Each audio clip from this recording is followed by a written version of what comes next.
Operation സിന്ദൂറിനിടയിൽ ബങ്കറിൽ അഭയം തേടാൻ സൈന്യം ആവശ്യപ്പെട്ടതായി പാകിസ്ഥാൻ പ്രസിഡന്റ് ആസിഫ് അലി സർദാരി പറയുന്നുണ്ടായിരുന്നു. ഒരു വെളിപ്പെടുത്തൽ വന്നിട്ടുണ്ട്.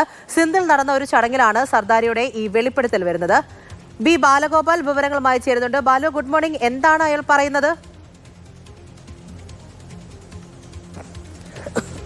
പൂജ, ഈ ഓപ്പറേഷൻ സിന്ദൂറിന്റെ സമയത്ത് ഇന്ത്യ നടത്തിയിരുന്ന ആക്രമണം എത്രത്തോളം ശക്തമാണ് എന്നതിന്റെ മറ്റൊരു തെളിവാണ് ഇപ്പോൾ ആസിഫ് അലി സർദാരിയുടെ ഈ വാക്കുകളിൽ നിന്ന് വ്യക്തമാകുന്നത്. അദ്ദേഹം ഈ സിന്ധിൽ നടന്ന ഒരു ചടങ്ങ്, അതായത് മുൻ പാകിസ്ഥാൻ പ്രധാനമന്ത്രിയായിരുന്ന ബെനസീർ ഭൂട്ടോയുടെ 18ാം ചരമവാർഷികവുമായി ബന്ധപ്പെട്ട് നടന്ന ചടങ്ങിൽ സംസാരിക്കവെയാണ് ബെനസീറിന്റെ ഭർത്താവ് കൂടിയായ ആസിഫ് അലി സർദാരി ഇക്കാര്യം വ്യക്തമാക്കുന്നത്. അദ്ദേഹത്തിന്റെ വാക്കുകൾ പാകിസ്ഥാൻ പ്രസിഡന്റ് പറഞ്ഞത് ഇങ്ങനെയാണ്: ഈ ഓപ്പറേഷൻ സിന്ദൂറിന്റെ സമയത്ത് തന്റെ മിലിറ്ററി സെക്രട്ടറി തന്റെ അടുത്തെത്തുകയും ഈ അഭയൽ ഈ ബങ്കറിൽ രക്ഷയിലേക്ക് മാറണമെന്ന് ആവശ്യപ്പെടുകയും ചെയ്തു എന്നാണ് സർദാരി ഇപ്പോൾ വ്യക്തമാക്കിയിരിക്കുന്നത്. ബങ്കറാണ് കൂടുതൽ സുരക്ഷിതത്വം, അതുകൊണ്ട് അവിടേക്ക് അഭയം തേടണമെന്നായിരുന്നു തന്നോട് ഈ തന്റെ മിലിറ്ററി സെക്രട്ടറി ആവശ്യപ്പെട്ടതെന്നാണ് സർദാരി വ്യക്തമാക്കുകയും ചെയ്തിരിക്കുന്നത്. പക്ഷേ താൻ ഈ ആവശ്യം നിരാകരിച്ചു എന്നും ഈ ആസിഫ് അലി സർദാരി വ്യക്തമാക്കുകയും ചെയ്തിട്ടുണ്ട്. കാരണം നേതാക്കൾ ആരും ബങ്കറിൽ കടന്നല്ല മരിക്കേണ്ടത്, അതുകൊണ്ട് താൻ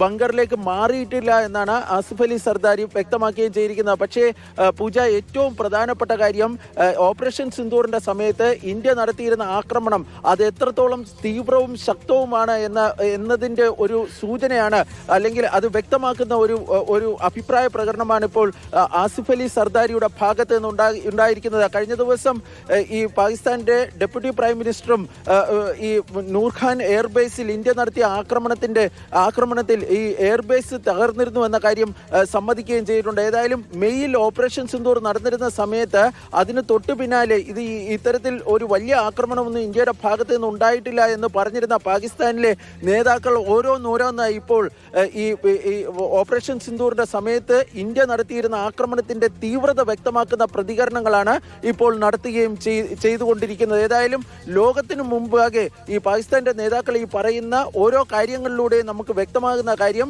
വളരെ ശക്തമായ ആക്രമണം തന്നെയാണ് ഓപ്പറേഷൻ സിന്ദൂറിന്റെ സമയത്ത് ഇന്ത്യ നടത്തിയിരുന്നത്. പാകിസ്ഥാനിലെ തീവ്രവാദ കേന്ദ്രങ്ങൾ പൂർണ്ണമായും തകർക്കുന്നതിലേക്ക്, അതായത് 9ഓളം തീവ്രവാദ കേന്ദ്രങ്ങൾ തകർത്തു. അതുപോലെ തന്നെ പാകിസ്ഥാന്റെ പല തന്ത്രപ്രധാന മേഖലകളിലും ഇന്ത്യ ശക്തമായ ആക്രമണം നടത്തിയിരുന്നു എന്ന് തന്നെയാണ് ഈ വാക്കുകളിൽ നിന്ന് വ്യക്തമാകുന്നത്. പൂജ, ശരി, പുതിയൊരു വെളിപ്പെടുത്തലാണ് വന്നിരിക്കുന്നത്. ബി ബാലഗോപാലാണ് വിവരങ്ങൾ നൽകിയത്.